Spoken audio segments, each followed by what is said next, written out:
La maison bourdonnait d'une énergie, tranquille alors que la lumière de l'après-midi se faufilait à travers les rideaux, projetant des teintes chaudes sur le salon. Maria disposa le dernier set de verres sur la table, ses mains se mouvant mécaniquement, son esprit ailleurs. Darren revenait à la maison aujourd'hui, et bien qu'elle savait qu'elle ne devrait pas ressentir un frémissement d'excitation, elle le ressentait quand même. James, son mari, était assis à son bureau dans le coin, absorbé par son travail comme toujours, sa présence plus ombre que partenaire. Maria le regarda, son regard autrefois attentif s'était transformé en quelque chose de froid et distant au fil des années. Leur conversation s'était réduite à des échanges à propos des factures, des plannings et des projets oubliés. Elle soupira doucement, se rappelant que c'était normal, les mariages changeaient avec le temps. Pourtant, un vide douloureux se logeait dans sa poitrine. Lorsque Darren entra enfin par la porte, la pièce sembla s'éclairer. Il avait grandi depuis la dernière fois que Maria l'avait vu, un homme maintenant, avec une attitude confiante et un sourire charmant qui illuminait facilement son visage. « Maria » dit-il chaleureusement, l'attirant dans une étreinte forte. Elle sentit la solidité de ses bras et pendant un instant fugace, elle ferma les yeux, se laissant savourer la chaleur de son étreinte. « Bienvenue à la maison » dit-elle en se détachant et en forçant sa voix à rester décontractée. « Comment s'est passé le voyage ?» Darren éclata de rire. « Long, mais je suis content d'être de retour. La nourriture à l'université est horrible. J'ai manqué ta cuisine. » James à peine leva les yeux de son ordinateur portable. « Content de te voir, mon fils, » dit-il d'un ton plat, distrait. Le sourire de Darren se fana, mais il se ressaisit rapidement. « Content de te voir aussi, papa. » Plus tard dans la soirée, Maria se retrouva à traîner dans la cuisine pendant que Darren se tenait près d'elle, racontant des histoires sur son séjour.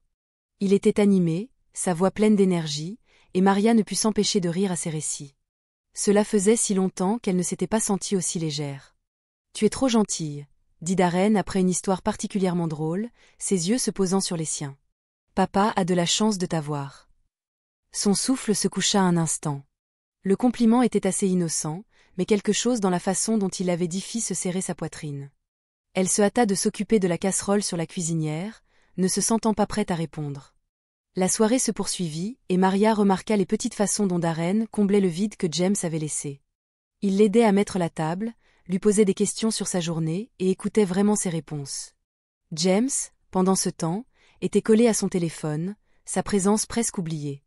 Sheila arriva tard dans la soirée, son rire résonnant alors qu'elle étreignait Maria. « Tu rayonnes » lui lança-t-elle, ses yeux perçants balayant la pièce. « C'est pour quelle occasion ?» Maria balaya le commentaire d'un rire, mais les mots de Sheila restèrent en suspens. Sheila avait toujours été perspicace, son intuition étonnamment juste. Au fil de la nuit, Maria se retrouva à éviter le regard de son amie, incertaine de ce que Sheila pourrait voir. Lorsque la soirée se termina, Maria ressentit une étrange combinaison de culpabilité et d'anticipation bouillonner en elle. Maria se réveilla plus tôt que d'habitude le matin suivant, attirée par la calme tranquillité de la maison. Elle trouva Darren dans la cuisine, déjà éveillé, sirotant son café. Son sourire détendu l'accueillit à son entrée. « Bonjour, Maria » dit-il chaleureusement, sa voix profonde remplissant la pièce. « Bonjour » répondit-elle, surprise de le voir debout si tôt. « Je n'ai pas pu dormir, décalage horaire, je suppose » dit-il en haussant les épaules. « Je me suis dit que j'allais commencer la journée tôt. » Il désigna la cafetière. « Tu veux du café ?» Elle hésita mais acquiesça. Darren lui servit une tasse, leurs mains se frôlant légèrement lorsqu'il lui tendit. Ce contact fugace fit battre son cœur plus fort, et elle se maudit de l'avoir remarqué. Elle but son café, tentant de se concentrer sur les tâches banales plutôt que sur la façon dont sa présence semblait changer l'atmosphère autour d'elle. Ils discutèrent de manière décontractée, la conversation allant de soi, et Maria se retrouva à rire plus qu'elle ne l'avait fait depuis des semaines. Le charme de Darren était indéniable, et son attention semblait enivrer Maria. Il lui posa des questions sur ses loisirs, ses centres d'intérêt, des choses dont James ne s'était pas préoccupé depuis des années. Elle se sentit vue d'une manière qu'elle n'avait pas ressentie depuis longtemps, et cela la terrifiait autant qu'elle appréciait. Au fil des jours, la présence de Darren devint une constante dans la routine de Maria. Ils passaient plus de temps ensemble sous le prétexte de tâches simples. Il se joignit à elle dans le jardin, lui offrant son aide pour les mauvaises herbes. Ils cuisinaient côte à côte, riant de son insistance à suivre les recettes à la lettre. Il improvisa. Maria se disait que ce n'était rien, juste une mère et son beau-fils qui renforçaient leur lien, mais les moments de proximité se faisaient de plus en plus fréquents. Quand Darren se tenait derrière elle pour atteindre quelque chose dans le placard, sa main frôlait son bras. Son cœur battait plus vite lorsqu'il complimenta la robe qu'elle portait un après-midi. Elle sentit ses joues rougir comme une écolière. Un soir, alors que James travaillait encore tard, Maria et Darren étaient sur le patio, sirotant du vin. Le soleil se couchait sous l'horizon, peignant le ciel de teintes orangées et roses. Darren s'inclina en arrière dans sa chaise, son regard fixé sur elle. « Tu mérites mieux, Maria, » dit-il doucement, sa voix teintée de quelque chose qu'elle ne pouvait pas nommer. Elle se raidirait. « Que veux-tu dire ?» Il hésita, puis s'avança, ses coudes reposant sur ses genoux. « Je veux dire que je vois à quel point tu essaies. Tu donnes tout à cette famille, à papa, et c'est comme s'il ne remarquait même pas. Ce n'est pas juste. » Le souffle de Maria se coupa. « Il est juste occupé, » dit-elle, bien que ses mots sonnaient vides même pour elle. Darren secoua la tête. « Ce n'est pas une excuse. »« Tu es incroyable, Maria. » »« N'importe qui serait chanceux de t'avoir. » Ces mots flottèrent dans l'air, lourds et chargés. Maria sentit son pouce accélérer en cherchant une réponse, mais aucune ne vint. Le regard de Darren ne faiblit pas et, pendant un instant dangereux, elle se demanda ce que cela ferait de se laisser aller à cette attention. Mais au lieu de cela, elle se leva brusquement. « Il se fait tard, » dit-elle d'une voix tremblante. « On devrait rentrer. » Darren acquiesça, mais ne rompit pas le contact visuel. « Bien sûr, bonne nuit Maria. » Elle se tourna et s'éloigna, son cœur battant fort dans sa poitrine. Elle se dit qu'elle devait arrêter cela avant que cela ne prenne trop d'ampleur, mais au fond d'elle, une petite part-traîtresse n'était pas sûre de vouloir cela. La maison était à nouveau silencieuse, cette tranquillité qui rendait les pensées de Maria plus fortes que ce qu'elle aurait voulu. James était au travail comme d'habitude et Darren était dans le salon. Elle se dit de rester occupée pour éviter que son esprit ne s'égare là où il ne devait pas, mais lorsqu'elle passa devant l'encadrement de la porte et le vit allongé sur le canapé, scrollant sur son téléphone, elle hésita. « Maria, appelle à Darren en la remarquant. » Son sourire était facile, invitant, et avant qu'elle ne s'en rende compte, elle était entrée dans la pièce. « Tu te reposes aujourd'hui » dit-elle légèrement, essayant d'ignorer comment son cœur s'emballait juste en étant près de lui. « Je l'ai bien mérité, » plaisanta-t-il. « Tu veux t'asseoir avec moi un moment ?»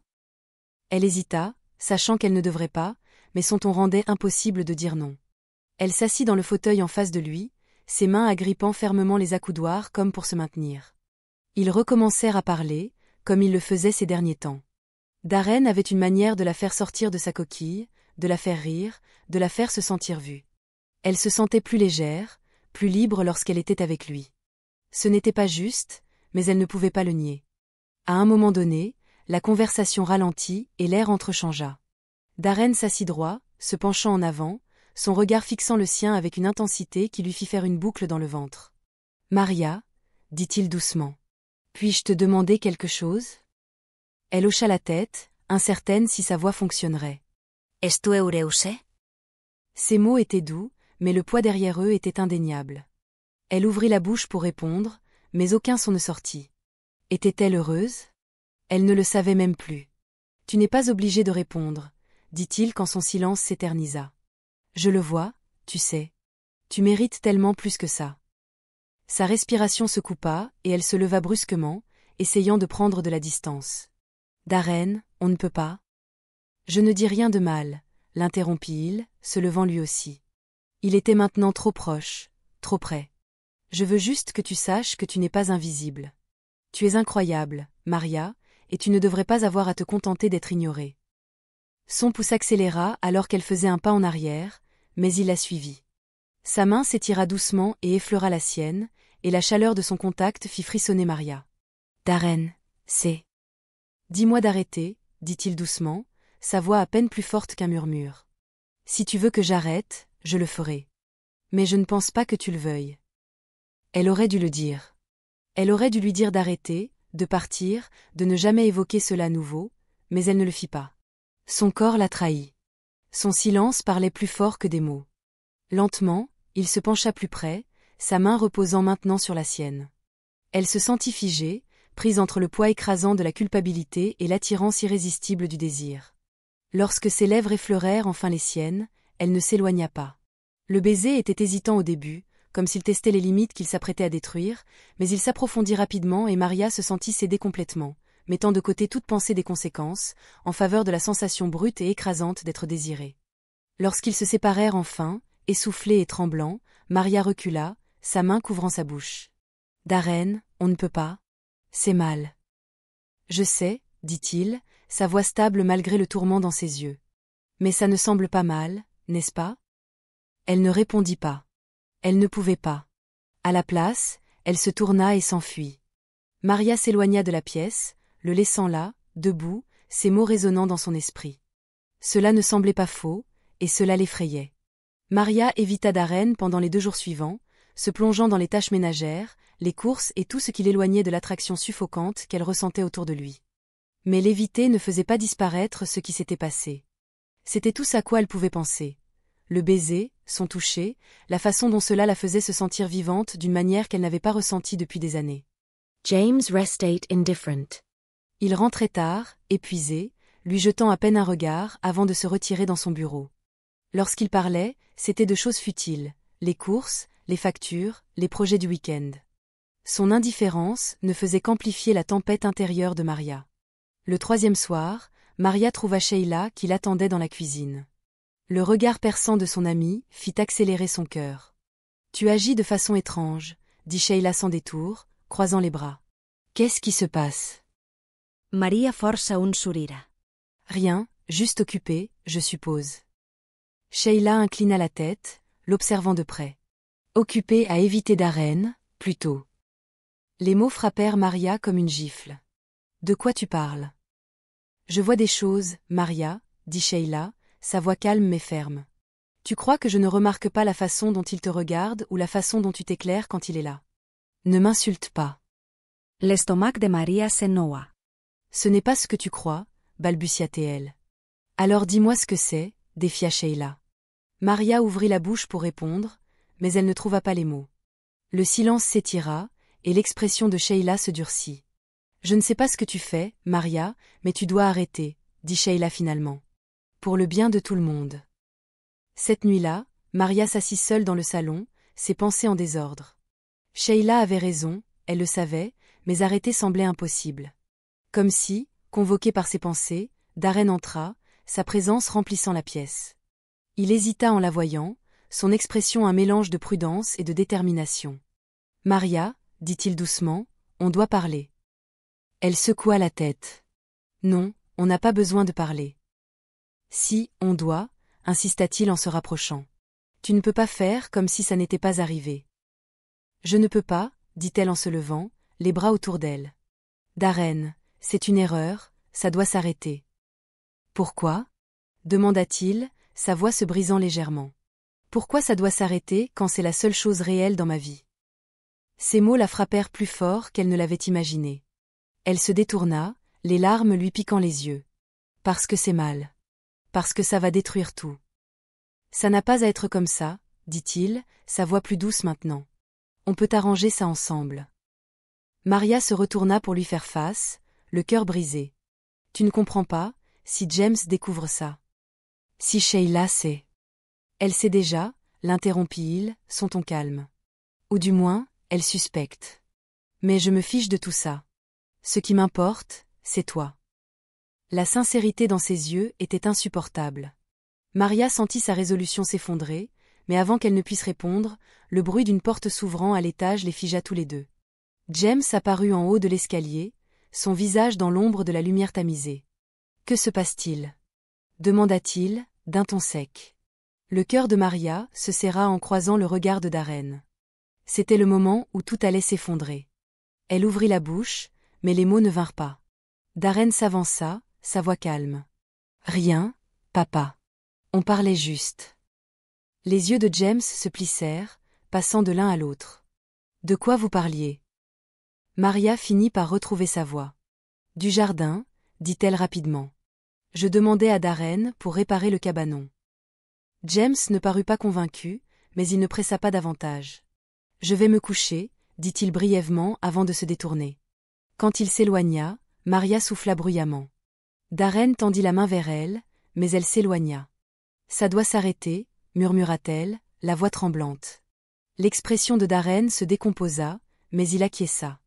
Si c'est ce que tu veux. Maria ne répondit pas. Elle se tourna et s'éloigna, la poitrine lourde de regret et de soulagement. À l'étage, James dormait déjà, inconscient de la tempête qui se préparait sous son toit. Mais Maria savait que cela ne resterait pas caché éternellement. Les secrets comme celui-ci ont une manière de faire surface, et quand cela arrivera, il n'y aura pas de moyen d'échapper aux conséquences.